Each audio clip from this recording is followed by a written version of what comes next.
Sí, él mismo, a pesar de que, con motivo de las unturas y otros menesteres análogos, veía cotidianamente gran parte del desnudo de su Emma, no podía observar jamás, porque ella lo prohibía con sus melindres, aquellas regiones que, en la topografía anatómica y poética de Bonis, correspondían a las varias zonas de los encantos velados.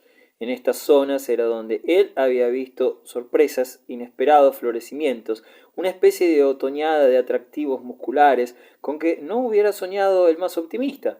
¿Cómo era aquello?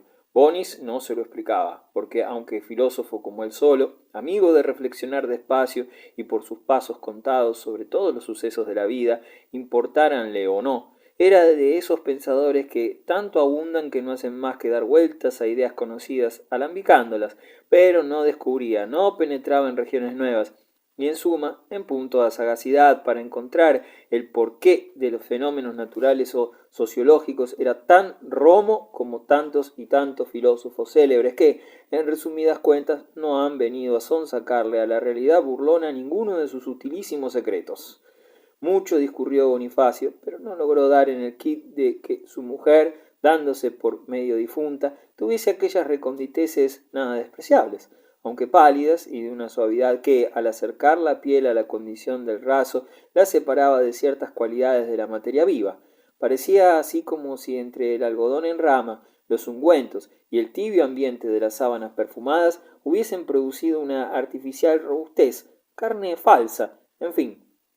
Boni se perdía en conjeturas y en disparates, y acababa por rechazar todas estas hipótesis contra las cuales protestaban todas las letras de segunda enseñanza que él había leído de algunos años a aquella parte, con el propósito, que le inspiró un periódico hablando del progreso y de la sabiduría de la clase media, de hacerse digno hijo de su siglo y regenerarse por la ciencia.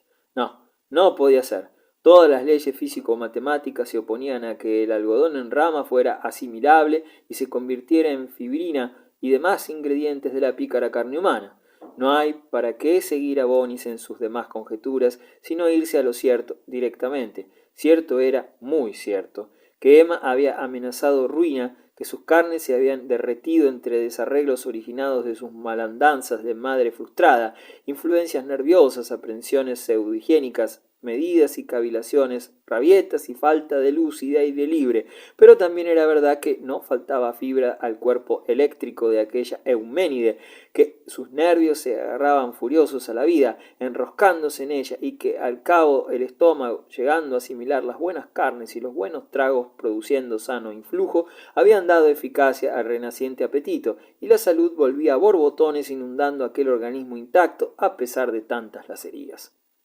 Pensaba Emma, al verse renacer en aquellos pálidos verdores, que era ella una delicada planta de invernadero y que el bestia de su marido y todos los demás bestias de la casa querrían sacarla de su estufa y trasplantarla al aire libre en cuanto tuvieran noticias de tal renacimiento. Su manía principal, pues otras tenía, era esta ahora, que tenía aquella nueva vida de que tan voluptuosamente gozaba, a condición de seguir en su estufa, haciéndose tratar como enferma, aunque en resumidas cuentas ya no lo estuviera.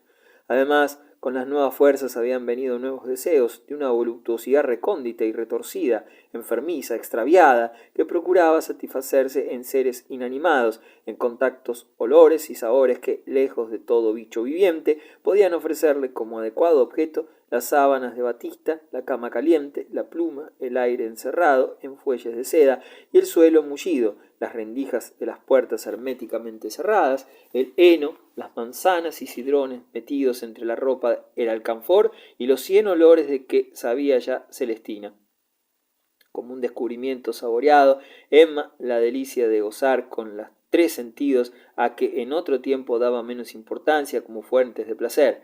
En su encierro voluntario ni la vista ni el oído podían disfrutar grandes deleites, pero en cambio gozaba las sensaciones nuevas de refinamiento del gusto y del olfato, y aun del contacto de todo su cuerpo de gata mimosa con las suavidades de su ropa blanca, dentro de la cual se revolvía como un tornillo de carne.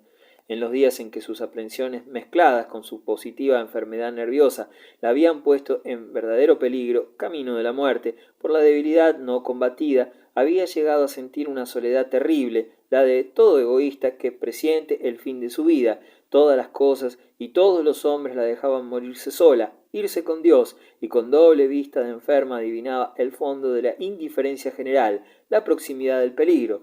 Se muere uno solo, completamente solo, los demás se quedan muy satisfechos en el mundo, ni por cumplido se ofrecen a morirse también. Bonifacio, Sebastián, que tanto la había querido, según él decía, el tío Nepomuceno, todos se quedaban por acá, nadie hacía nada para ayudarla a morir, nada, nadie. Pues, ea, yo te acompaño. Emma era una atea perfecta, jamás había pensado en Dios, ni para negarlo, no creía ni dejaba de creer en la religión, cumplía con la iglesia malamente, y eso por máquina. En su tiempo no se solía discutir asuntos religiosos en su tierra. Los que no eran devotos gozaban de una tolerancia completa, como tampoco eran descreídos, ni faltaban a las costumbres piadosas y guardaban las principales apariencias, por nadie eran molestados. Yo no soy beata, decía Emma, y no pensaba más en estas cosas. La iglesia, los curas, bien, todo estaba bien. Ella no era aficionada a las novenas, pero todo ello estaba en el orden, como el haber reyes y contribución y guardia civil. Sobre todo, no se pensaba en nada de eso, no se hablaba de ello. ¿Para qué? Yo no soy beata. Y era atea perfecta, porque vivía en perpetuo pensamiento de lo relativo. Jamás había meditado acerca de negocios de ultratumba. El infierno se lo figuraba como un horno probable, pero a ella, ¿qué? Al infierno iban los grandes pícaros que mataban a su padre o a su madre o a un sacerdote, o que pisaban la hostia o no se querían confesar. Además, no se sabía nada de seguro, pero el morirse era horroroso, no por el infierno, por el dolor de morir y por la pena de acabarse.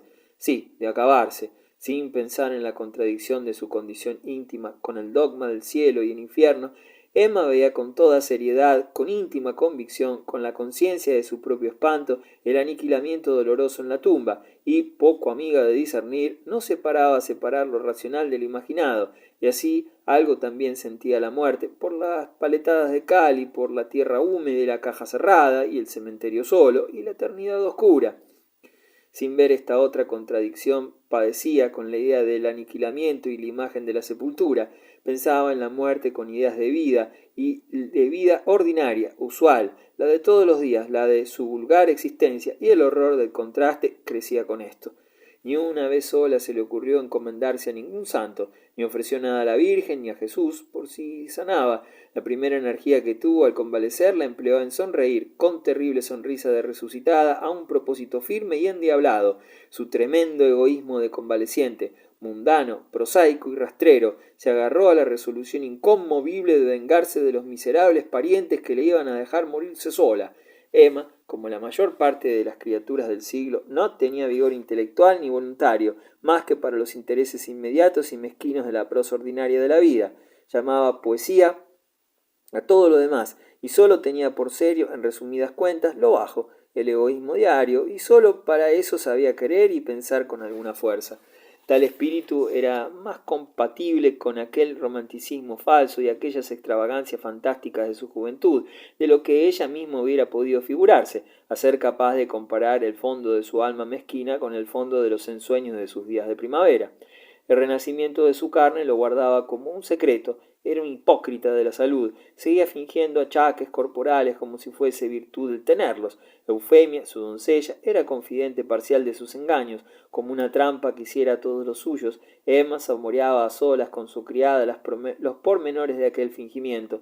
La hija de Valcarcel se robaba a sí misma por mano de Eufemia que, de tapadillo, traía de tiendas y plazas los mejores bocados y las chucherías más caras de la moda en materia de ropa interior, perfumes y manjares. En todos los comercios y puestos de comestibles principales llegó a tener Emma cuentas enormes.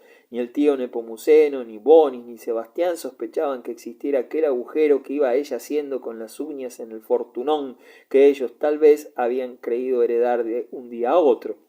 Así lo pensaba ella, y gozaba como de una voluptuosidad de las sorpresas futuras que reservaba a sus deudos, saborear la mejor perdiz y la mejor lamprea de la plaza, y usar con codos y rodillas la mejor batista, y enredar los dedos entre los mejores encajes, y derramar por sábanas, camisas, corsés, medias y pantalones las esencias más caras, con profusión, causando el asombro de Eufemia, era género de delicia que se aumentaba con la idea de la mala pasada que les estaba jugando a todos aquellos parientes, en particular a Bonis y a su tío.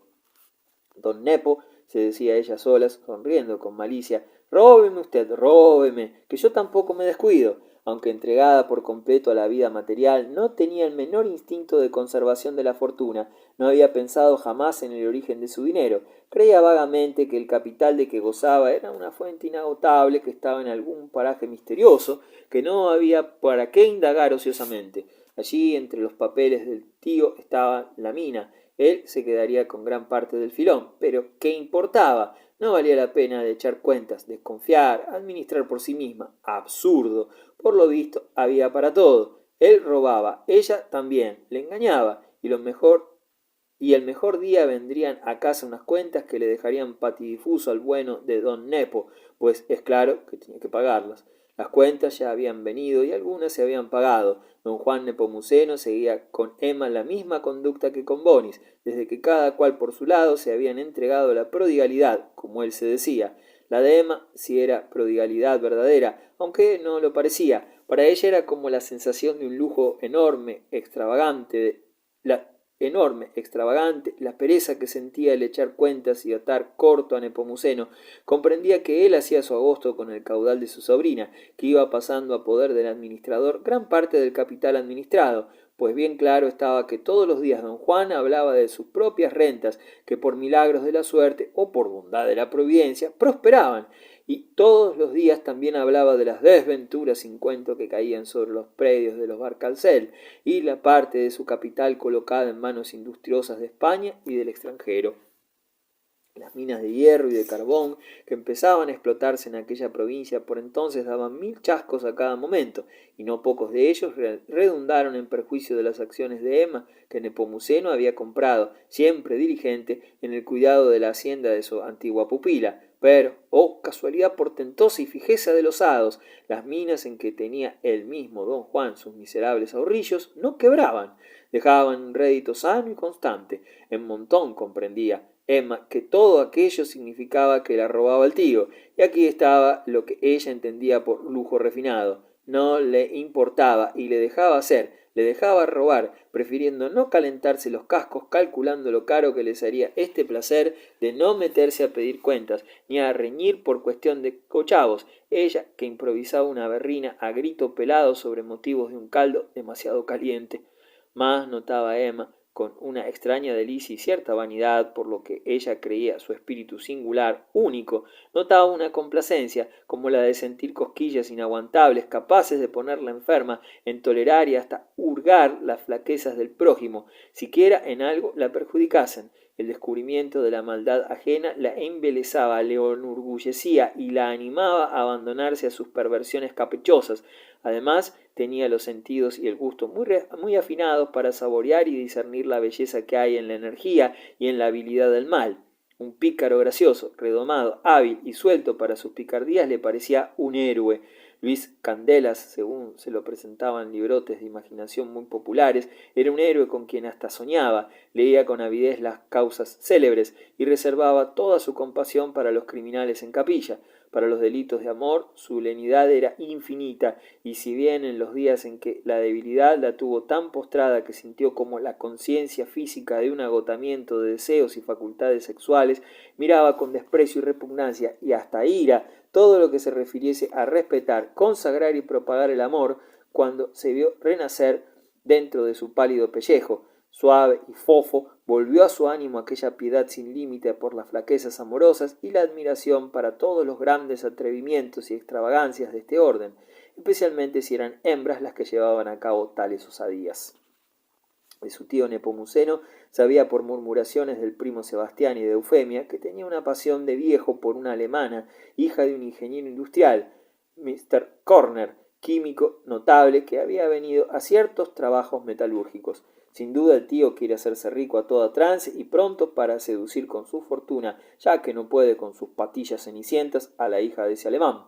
Y Emma gustaba con delicia casi maternal, casi del paladar, como la de una lectura picante, figurándose al buen señor con sus 50 y pico, enamorado como un cadete y picado de veras y en lo vivo por el demonio del amor.